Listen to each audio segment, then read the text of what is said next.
Good morning. We are live. I'm Allie Brown. Today I'm in Scottsdale, Arizona, and our guest today, Sigrun, is in Switzerland. So this is an exciting international interview today. How are you doing over there?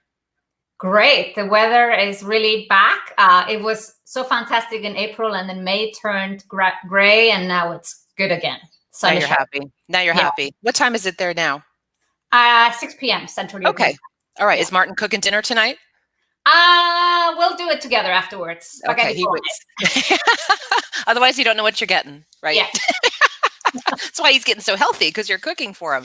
So Thanks for joining us today. This is We Lead Live, and what I've been doing over the past several weeks is inviting some of the smartest 7- and 8-figure women entrepreneurs I know to present what they have been doing behind the scenes in their different kinds of businesses during this time. That it's been obviously a tumultuous time for businesses all over the entire world. Everyone's taken a different approach, and I think that's important for people to see, because you are seeing a lot of people also teach, how you should be responding to this. And I want to present a variety of business owners who approach things in different ways, so you can start to get ideas on how you should be thinking out there already. This is actually our last week of this string of shows, and I'm going to take some time off because the kids are out of school. We don't know what to do with them, honestly, coming on. like we're waiting to hear on camps and all this stuff. And I'm like, you know what, I don't know if I'll be able to keep the lives. But then we're going to start another session, because I see so many other women I'd love to get on the show. So we'll start another season, but this is the last week, and I'm so glad we could get Sigrun on here. And Sigrun, it'd be great. Well, first of all, let me just give a preface to everyone watching. Sigrun is just someone I would say, like, when you listen to her advice, you want to listen closely. There are a lot of coaches out there who have never run a lemonade stand, and Sigrun's background is incredible. She has more degrees and is more qualified than anyone I know to go do whatever she wants. She's extremely educated. She's turned around 2 companies as a CEO in her past career.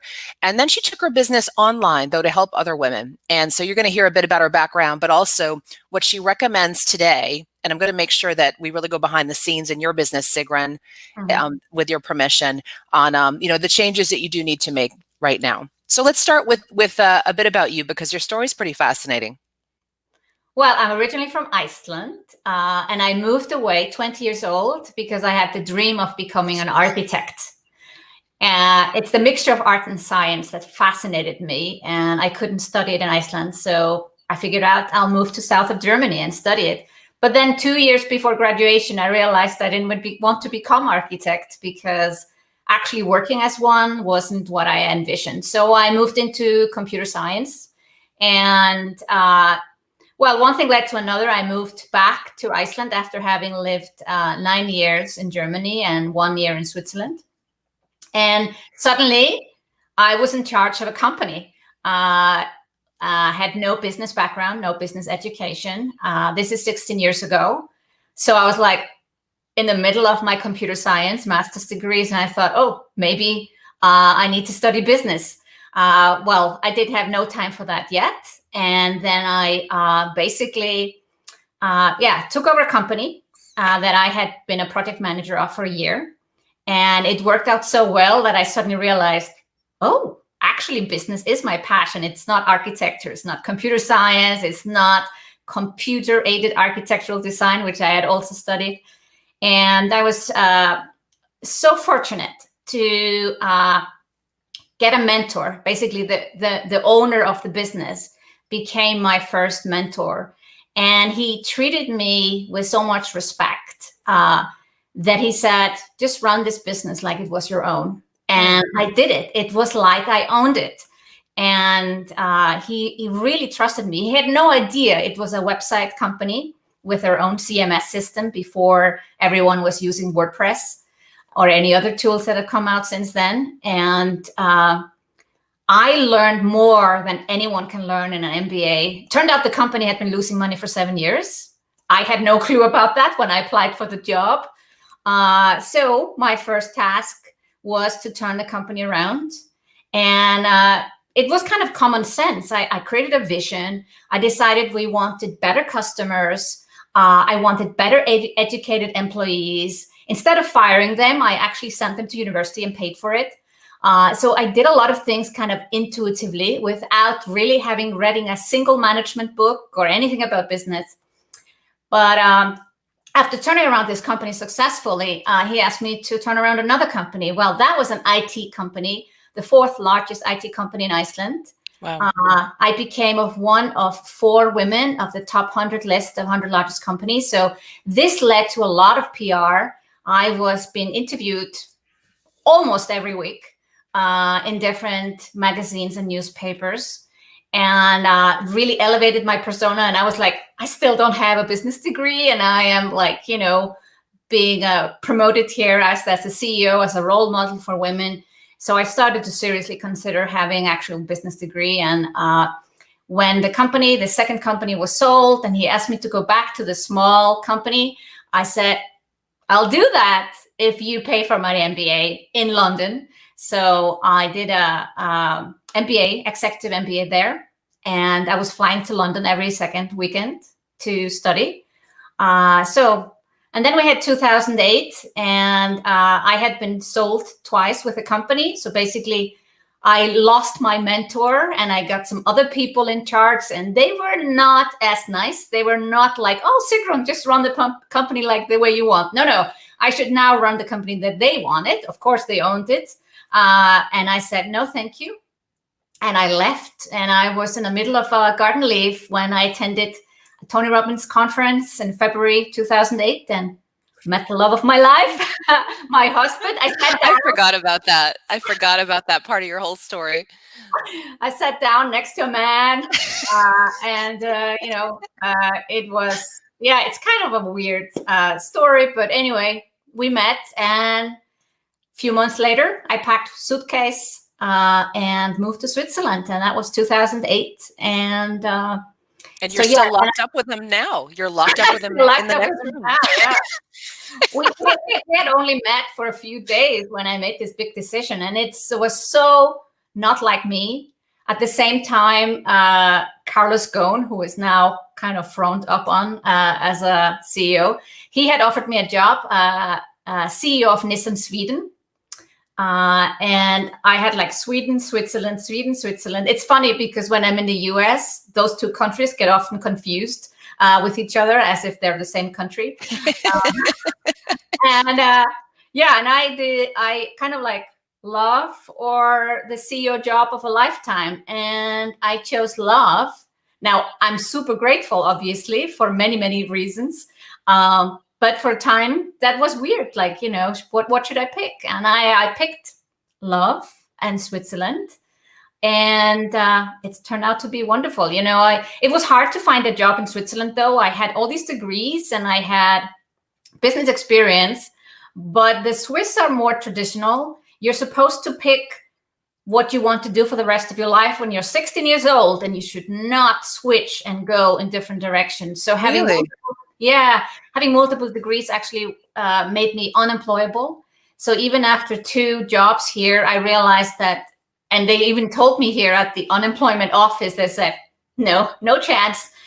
So starting my own business was the natural next things. And that was over 6 years ago. That's a great point. That sometimes we hear all these stories of why people start a business. It could be completely because you are overqualified to be employed.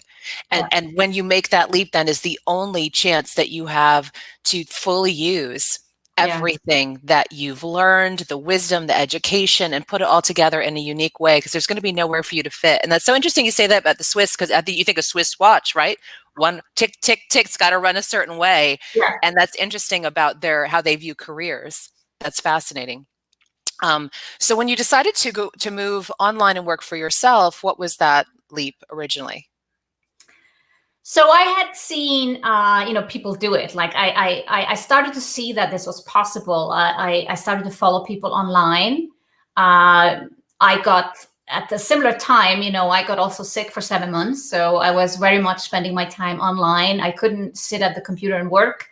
I got pain in my neck. And so I started to follow these people, and I started to see, wow, this is possible. You can actually work from home. And actually my last job was for an Icelandic software company that had, some customers in Switzerland, and I could work from home. And I'm like, oh, this is great. So even if I'm a very social person, extrovert, I love the fact that I was able to work from home and take a break in the middle of the day and go out for a walk. So I started to kind of envision, and I think that's the first, when I was trying to describe this to my family and friends, what this is that I wanted to create, I called it a lifestyle business. Now, I don't like the word anymore because it implies that you don't make a lot of money, that you kind of like, oh, it's a lifestyle business. But that's how it started for me. Like, I wanted to design my life and then create my business around it. And that's how I got into this. Like, online was the best way you could do that. You can work whenever, wherever. And that's how I got into it. But then I got stuck on the business idea. And I was a little bit like the alchemist in Paulo Coelho's book. You know, where's my treasure? Where's my business idea? I was looking for it all over the place. I quickly set up a shop on Shopify. I thought I would go into e-commerce. And then I was like, shipping and returns. And I didn't want that. Mm-hmm. I thought I would write a travel book. I had a photo studio at home. And I thought maybe I should be a photographer. And then one day I just like, seriously, you know, you've been 10 years CEO. You have an MBA. You have all this knowledge. And, you know, you want to help women. You should be a business coach. But I was like going around it, avoiding it for a long time until it hit me, and probably wasted about 12 to 18 months just wondering what this idea was. Yeah. I think there's a lot to be said, though, for trying things on. I think we overlook that sometimes and how important that is. And especially even, it surprises people when you do it further into your career. I think everyone expects that in your 20s, you know, your 20s, except you, Sigrun, you're out getting 3 degrees. I was like teaching aerobics, working at a publishing company, selling vitamins. I was doing all this stuff. And I think right now is a good time for people to remember that this could be a fun time to try things on, you know, listen to all these stories and then pick some things that feel good to you. But if it really feels good, that's when you pedal to the metal. That is when you like say, okay, I'm putting money into this, time into this, we're going all in. Now you've had to make some shifts in your business recently, which I'd love to share a bit of the behind the scenes story, because you know, people see the women like us and think, okay, they have the whole plan and it's exactly the detailed plan that they follow for, you know, 3 years, 5 years. And, you know, there's been disruption for everyone. Or you shift and maybe make some changes you were thinking of, but now's the perfect time to do it. So tell us a little bit about your programs behind the scenes and what you've been doing and making changes. Well, the first thing I had to do was to postpone my first conference. I did that 10th of March or so. I had to postpone the Self-Made Summit, which was planned for June 2020 in Iceland for female entrepreneurs. I had international speakers, an international audience planning to fly to Iceland and enjoy midsummer nights and, you know, and a fantastic conference, especially designed for women online entrepreneurs. And I moved that to next year without really knowing what was happening. Now I feel very fortunate that I actually postponed it by a whole year and not just to the fall, because it's still a lot of uncertainty what's going to happen. But as a bonus for the people to keep their ticket, I'm doing a virtual summit this June. So the same dates, but a virtual version, but not a virtual summit because I'm not a super fan of them. It's a conference/workshop style that we're doing for all ticket holders, and it's going to be open for anyone else who wants to join us. So that was kind of the first thing.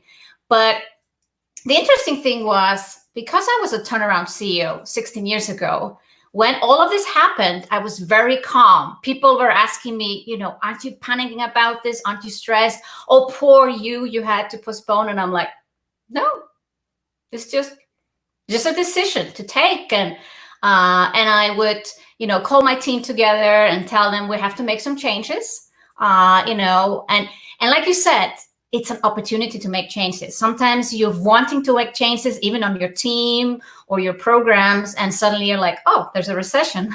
Let me do it now.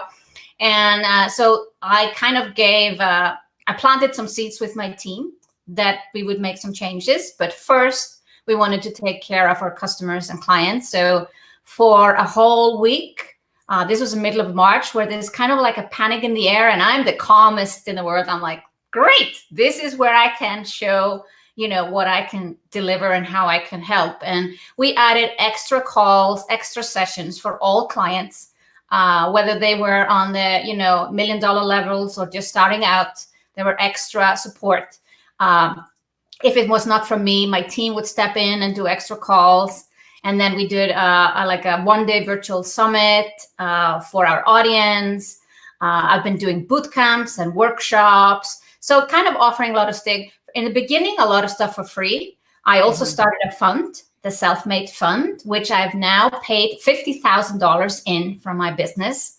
When I started this 2 months ago, I did not think I would pay so much money into the fund, but we are supporting entrepreneurs who have not been able to do their offline events or for some reason can't pay their rent or food. So we're giving, funding them for up to $500 per person. And it's been an interesting experience to run a fund, and that's a whole episode in itself. But then it came to do we do everything for free? I had this weekend bootcamp planned where I wanted to help people create a recession-proof offer. Because like you said before, people have to change their offer or messaging, something needs to shift because this is just too big. You cannot pretend that it's business as usual. You have to at least factor it in and talk to people differently, even if you don't change your offer. And many people have to change their offers. So I decided to have this bootcamp. And then in the beginning, we were like, oh, let's have it free. But then I thought, we're doing so much for free. Let's charge a bit for it. And that was such a good decision. We only charged $97, but it brought us higher quality leads, much better people. There were a 70% show up rate on all the lives. And they're invested. Even that small, there's something to be learned about that for all of you right now who are thinking, oh, I have to give a lot of stuff for free right now.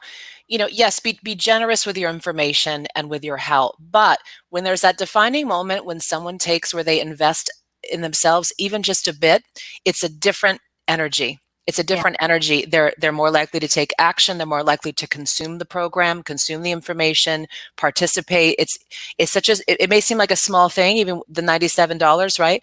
But it made a big difference in the quality of your leads and who stepped into your program. It was completely different. And the way we positioned it, I wouldn't even mention what it would cost, but when we were sending out emails or I was doing my podcast, I would say, we are charging a small fee to make sure that you show up and do the work. So just that also made it feel like I wasn't really selling. You explained it to them. Yeah. You're like, I'm doing this for you, because honestly, they will. We're all more likely to take action with something we purchase. Yeah.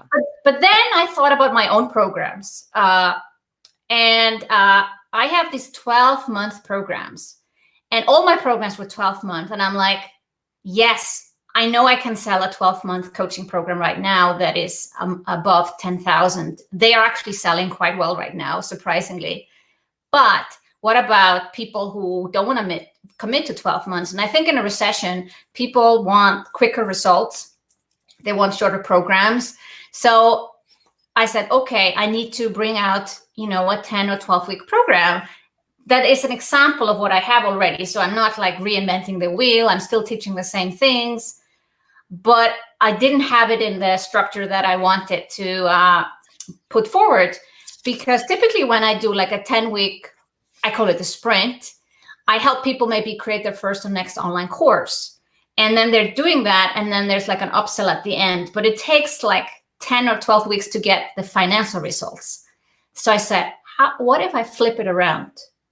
What if I teach them how to create an irresistible offer in this weekend bootcamp?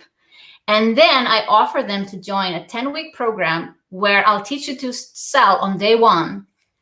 And so basically I teach them how to create a short-term offer and a long-term offer. The definition is really a short-term offer is some no-brainer thing that you can sell without a big marketing campaign. And the long-term offer is what they create during the whole program. Now we are in the first round in week 7, and it's blown me away. Like they actually, many of them made their investments back in the first week because we flipped this around. We made the emphasis on sales and not, the marketing and creating the course and all that stuff that comes afterwards. So it's really turned out. So we just decided, hey, let's do the bootcamp again. So 4 or 5 weeks later, we did it again. And again, we have another round of people, and they are now in week 2. It's really showing that this was good for me, good for our business, and good for our clients, that we just try to flip things around. We're still teaching the same thing. We're teaching them to create an amazing offer, market and sell it, but we're not spending all the time creating the program up front. So actually, I'm going to give a quick lesson here. So for all of you listening, you may have a program or a product or even a way you consult with clients or coach clients or work with clients that you don't need to change what's offered, but flip it. Think of flipping the order, dissect it, pull a piece out, and maybe put that up front that people could get started with first, and especially the piece that gets them most excited about the results and or getting results right away. Yeah. And even if not everyone in the program achieves the result, just having people achieve those results and then they're posting about it, that kind of energizes the whole group. And it's kind of keeping everyone, it feels like success, a collective success, really. Yeah. Yeah. So when is the next time people can take advantage of that, by the way? We are going to start again end of June. And actually we'll offer them both programs. The one that, you create the course first, and the one where you get the sales first. They are for different people. Creating an online course first without making sales first is typically for beginners, those who are starting out. But people that, we had a lot of people coming from offline to online, and I was kind of tailoring this for them because they don't need to figure out their ideal client. They know what they're selling. They know what works. Many had 20 years experience, like in Qigong, or they were a corporate consultant or interior designer, and they suddenly had to go online. So it's easy to hit the ground running and just say, here's how you sell online, because you already got, you know what you're selling, you're an expert. So it's a different type of feeling helping those people. Yeah. Yeah. And tell us a bit, where can they go to learn more about the courses and you and the upcoming summit? So I have a podcast, The Sigrun Show, and I just started my YouTube channel again. So you'll find me on YouTube, Sigrun. Yeah, but Sigrun.com. And if you're interested in this particular program, it's called Online Turnaround. So Sigrun.com/online turnaround. Okay, perfect. And Self-Made Summit, can they still go learn more about that? Yes. So the Self-Made Summit is happening next year. June 2021. And what's exciting about it is that June 15th, Iceland is opening up. It is now, Bloomberg just brought out an article yesterday. It's the safest country in the world. And we're not just talking about COVID safe, but safest country in the world in terms of where it is safe to travel and things like that. And Iceland has really great. That's great for your marketing kit. Yeah, I know. I'm getting free marketing. Yeah. Yeah. We've had 0 cases for almost 2 weeks, and it's really looking well for having a conference a year from now. So I'm excited about that. Fantastic. All right. And what's the webpage they can go to? Sigrun.com/self-made summit. Okay, perfect. Okay, thanks. Can you comment a bit, Sigrun? I've gotten to know you pretty well now. We've worked together, gosh, I think 1.5 years now. And it's been just such a pleasure because I think you all listening and watching can tell just Sigrun is a master implementer. She's a master strategist. She moves quick, but thinks things through very strategically. It's been, I know, probably something that, you were, when we first met, looking to surround yourself with, high-level women, especially from around the world, and who you surround yourself with. I know you put a lot of care into. So can you talk a bit about the importance of that for everybody, no matter what level they're at? I was looking to surround myself with successful women, 7 to 8 figures. I had, been working with male coaches, and nothing wrong with them, but it's not the same thing. The bigger that I was thinking, the more important I felt it was to be around women who have achieved that success. Role models is the way we're going to change the world. I really believe we're not going to achieve gender equality without having more role models. Still today, 5-year-old girls start to believe they can't, make their dreams come true. So for me, I need to associate myself with women who are doing similar things. And you always want to be where you are not, the most advanced person in the group. So seeking out a group where you can really be around other women, and then, you know, a facilitator or a coach that you respect, and you know that they have gone a path that you want to go as well. So I was looking for that kind of a group, and I didn't know where to look really, and then I stumbled on to your conference, and I was like, maybe that's it. So I went there, and I was like, I need to be around this group all the time. So it's been fantastic. It enabled me to go from $1 million to 2.2 last year. And I am absolutely certain it will help me achieve the 8-figure mark. That's my plan, to do that within 10 years of starting my business. And now we're 6.5 years in. So I have 3.5 years to do it. Yeah. It's interesting. I got started with male mentors as well, and learned so much from them. Just amazing stuff. And I remember I was one of the first women actually in one of Dan Kennedy's circles of masterminds, which was an interesting story for another show. It was way before me too. Like the stuff that the few of us in those circles had to endure. And it's got a lot better, but there's so many groups that people can join and great stuff. And, we love learning from the guys, but it's a different energy for women, just as it's a different energy probably for men when they're, alone in the room as well.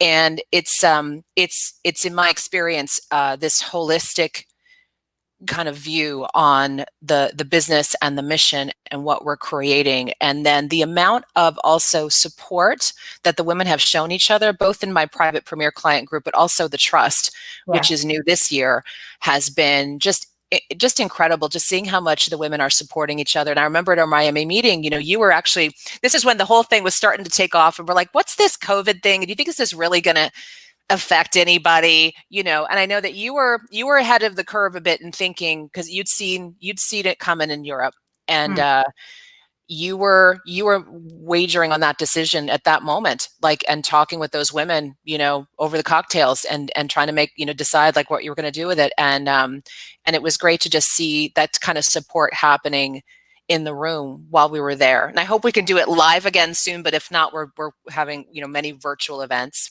Yeah. That was super helpful, by the way. When you make a big decision like that, moving my event, I felt more comfortable discussing with other female business owners than maybe taking it even back to my team. Now, ultimately, I did discuss something with the team, but actually after that meeting, I flew back and I showed up to a meeting with my team, and I said, I have decided to do this.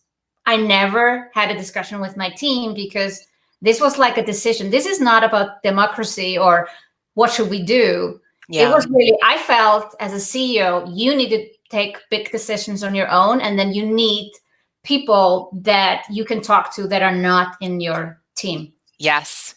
That's a great distinction. And we could do a whole show on that. There are times where you want to pull your team in and make decisions together, but there are times where you need to walk back in that door and be the leader that they need.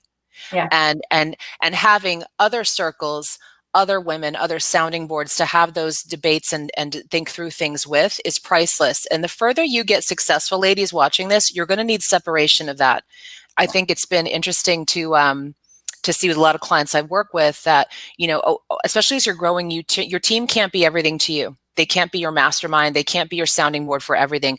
They're going to need you at these big decisions, get their feedback, get information, but then walk back in the door and say, okay, here's what we're doing. That's leadership, that you've done the work, you're making decision, and you're going to be there all in with them and helping them understand why you've made that decision. And I think that's something that just speaks so highly of you, Sigrun, and how you make your decisions. And I'm going to just do a quick promo that we would love, if you're hearing this and would love to hear more discussions like this, come join us. The Trust is the new network for 7- and 8-figure women entrepreneurs. Join thetrust.org. If you'd like to be in this organization with amazing women like Sigrun, and into the private conversations we're having in our online app, upcoming events planned both live and virtual. Of course, we're going to have contingency plans, but the quality will not change. I just miss seeing you, Sigrun. I'd love to see you when we can see each other again. Some cocktails together. Yeah. So we've been getting just one or two questions I want to answer quickly here. The first is, do you really have to be at the $1 million mark? We are requiring that. And that's not to be exclusionary, but ladies, it's a special conversation that happens once you're beyond that mark. It really is a level that opens you up to new challenges, new opportunities, new ways of thinking.